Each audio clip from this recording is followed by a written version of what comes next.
Pada dasarnya saya akan lihat Cortex seperti apa. Keterlambatan dari Cortex akan kita perbaiki secepatnya dalam waktu 1 bulan harusnya bisa. Menkeu Purbaya janjikan Cortex tuntas dalam 1 bulan. Rekrut IT asing. Menteri Keuangan Purbaya Yudi Sadewa menyatakan bakal mempercepat perbaikan sistem Cortex yang masih dikeluhkan wajib pajak.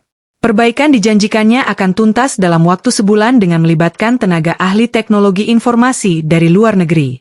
Kemudian Cortex. Tadi saya minta Dirjen Pajak untuk tulis. Di sini nggak ada Cortex. Kenapa nggak ditulis? Pada dasarnya saya akan lihat Cortex seperti apa. Keterlambatan dari Cortex akan kita perbaiki secepatnya dalam waktu 1 bulan harusnya bisa. Itu IT, problemnya IT. Nanti saya bawa jago-jago IT dari luar yang bisa memperbaiki itu dengan cepat. Terus, ujar Purbaya dalam konferensi pers di Jakarta, Senin, 22 September 2025. Sistem pajak baru itu sempat disebut sudah stabil. Namun, Purbaya mengakui masih ada keluhan dari wajib pajak. Kalau kata orang pajak, sistemnya, itu bagus katanya sudah stabil. Walaupun kata teman-teman yang bayar masih lama bang katanya. Tuturnya, Jumat, 19 September 2025.